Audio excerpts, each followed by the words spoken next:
De ville ha dit mig oftare och oftare. Det var ibland 6, 7, 8 stycken som var med en på en natt liksom. De tjänade ju liksom pengar på oss. Hade man haft möjlighet att säga nej, då hade man ju gjort det. Det är det här macho hela tiden inom gängkriminaliteten.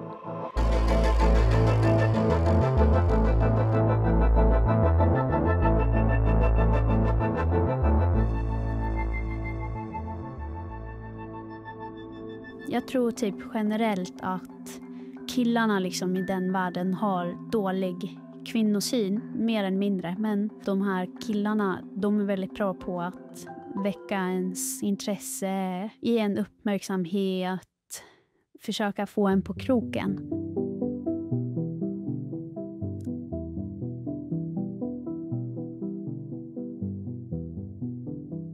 Alltså jag gick i typ 6:an, 7:an. Jag hade inte sett någon typ av kriminalitet tidigare. Det var väldigt nytt för mig. Och det var ett killgäng då på min skola. De drog väldigt mycket uppmärksamhet åt sig och var väldigt spännande, tyckte ju många. Sen så hade jag en kille i min klass som var med i det här kompisgänget. Ja, men jag såg ganska snabbt att det var någonting med honom. Att han var stressad och hade någonting på som han dolde på insidan. Sen så vart jag kär i honom och vi vart väl någon grej. Och sen så en dag i skolan så kom han och hans kompis så här, på rasten och sa att jag skulle följa med dem. Och så gick vi till toaletterna. Så sa han att jag skulle suga av honom där. Och så gjorde jag det. Alltså det var väl en ganska liksom pressad situation. Så det var, jag hann inte tänka. Hans vän stod liksom i dörren och dörren var på glänt. Några dagar senare så var det min tjejkompis som hon kom fram till mig och bara, har du sett filmen på dig eller? Typ. Och jag så här, bara nej. Och då har hans vän som stod i dörren filmat det här och spridit till ganska många. Och det här vart ju en stor grej på hela skolan. Det känns som att varenda en kände till den här filmen, hade sett den. Jag vet inte hur liksom planerat det var, men det gick väl några dagar när det här var en stor grej. Sen så lugnade det sig lite så att allt la sig. Och då efter kanske 2 veckor så kommer då den här vännen som stod i dörren och filmade och sa att om inte du följer med oss efter skolan idag så kommer jag sprida den här filmen vidare till alla du känner, till alla dina vänner. De ville att jag skulle möta upp dem på en typ fotbollsplan efter skolan. Det var typ en liten skogsdunge där och så skulle jag gå in och hämta en påse med grille typ.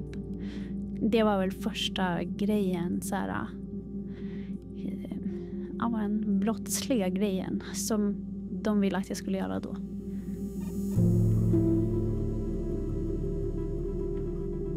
Om jag tänker på mig själv när jag var 14, 15, 16. Alltså, man hade kunnat stoppa det redan där. Vuxna utifrån hade kunnat sett varningsflaggor. Och jag tror att man som ung tjej också kan se varningsflaggor om man bara har ögonen öppna för det. En kriminell kille kommer aldrig vara den här tjejens livskärlek. För den kommer alltid sätta sin kriminella verksamhet i första rummet. Och man som tjej kommer alltid komma liksom någonstans långt efter. Dels så här, hängde jag med dem i centrum. Och där träffade jag också äldre killar som var äldre än dem. Några var deras storebröder och alltså de kände man ju ännu större typ respekt för. Och sen så började jag också hänga med på typ fester. Det var en restaurang där de hängde ofta. Det var mycket folk där inne, många av deras vänner från kanske 18 till 30 år var de. Jag var väl 14-15 kanske. Och då var det en av de här yngre killarna som, alltså han hade blivit tillsagd att han skulle ta med mig på, för de skulle ha en fest där. Och de tog också inträde på kvällarna för att komma in på den här restaurangen. Och då var en av grejerna att man kunde köpa liksom tjejer där. Var du liksom medveten om att du blev liksom köpt? Inte i början. I början var det inte det.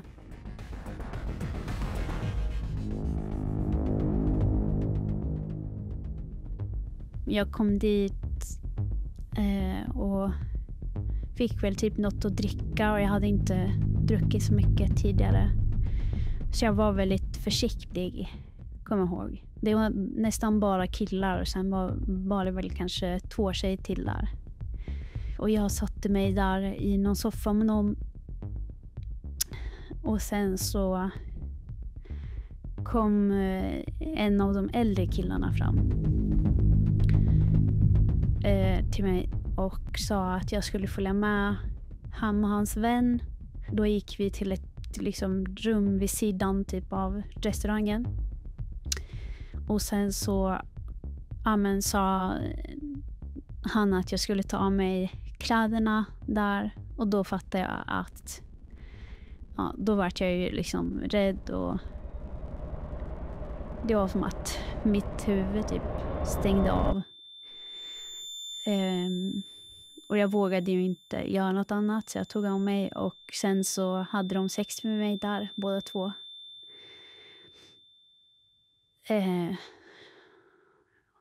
Och det var väl första gången som det hände där på den restaurangen. Jag fattade ju ganska snabbt att det var en grej att de kom och bara skulle gå iväg med en och ha sex med en. Då kände man ju att det var någon annan som ägde en på något sätt. Att man själv inte kunde ha någon möjlighet att säga typ nej, jag vill inte. Det fanns ju liksom inte. Hade man haft möjlighet att säga nej, då hade man ju gjort det.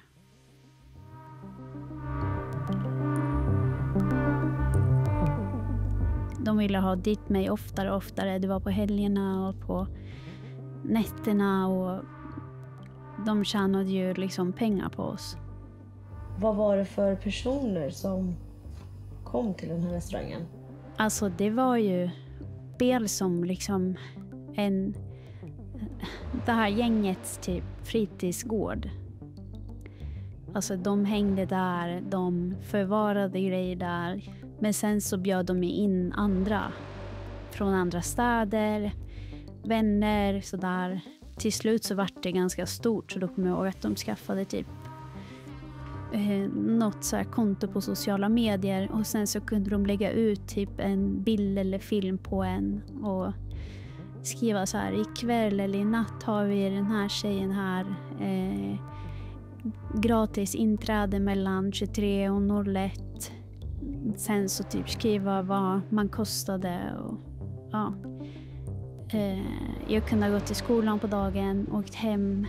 Sen hämtade de mig vid 9-10 på kvällen så var jag borta hela natten. Det var kanske ibland 6, 7, 8 stycken som var med en på en natt liksom. Och man var bara helt avstängd.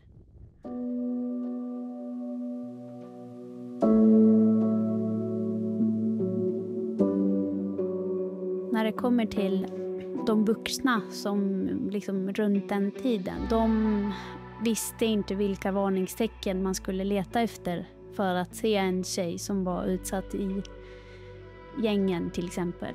Och det drog jag nytta av för att jag var rädd. Jag ville inte att det skulle komma fram någonsin.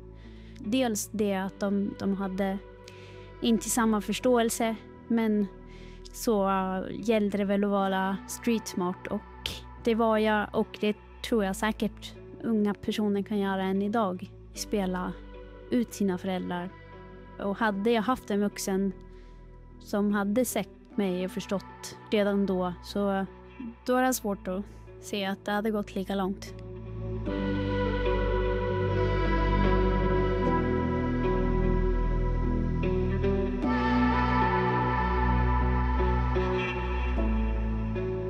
De kunde göra illa en framför andra killar, ha sex med en fast man inte ville. De ville nästan att man inte skulle vilja.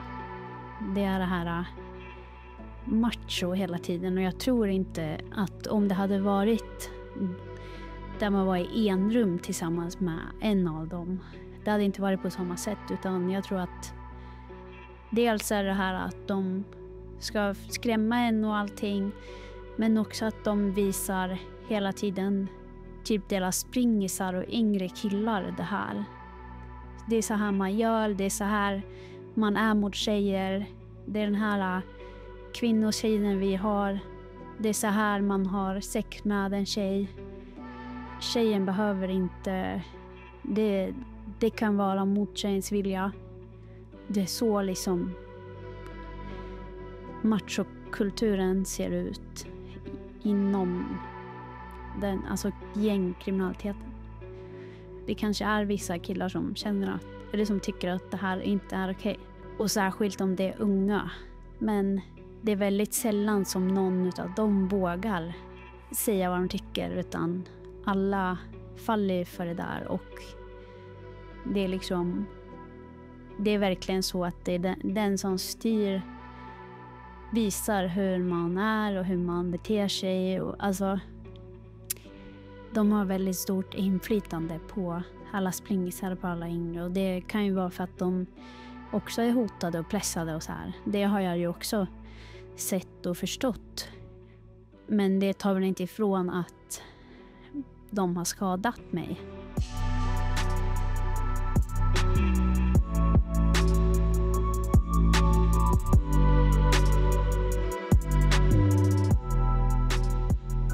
Alltså det vart även liksom attraktivt för andra män att kunna få köpa en tjej i sånt skyddat ställe liksom. Så att det kom ju dit andra personer också som var mer inte kriminella och vanliga. Och någon gång så kom det även myndighetspersoner och sånt för att få alltså använda det till sin kriminella verksamhet, få ut information och sådana saker. Och då, ja, det var flera gånger som jag tvingades vara med någon sån.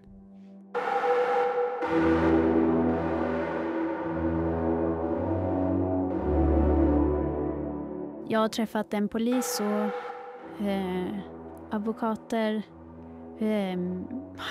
Alltså det har varit flera olika. Typ som han som var polis erbjudit mig i utbyte mot att han skulle lämna information. Sen kan de liksom pressa honom med att han har haft sex med mig. Alltså det var såna här saker som gjorde att jag kände att det fanns inga vägar för mig att ta till att berätta om det som hände. För att jag mötte den här polisen och såg att han har köpt mig och han är polis. Jag kommer ihåg att när han träffade mig så, eller när han var med mig där på den här restaurangen, så sa han, om du berättar det här för någon så ville han bara säga att ingen någonsin kommer tro på mig för att jag är bara en hora, typ. De kontrollerade min ekonomi, min telefon, vad jag gjorde, vad jag åt. Jag hade varit tyst i så många år att jag bara, även om jag kanske tänkte så här, nu ska jag berätta någonting, så kunde jag inte. Men jag har inget att förlora. Om det skulle vara så att de kommer på mig med det, så kommer jag dö i alla fall.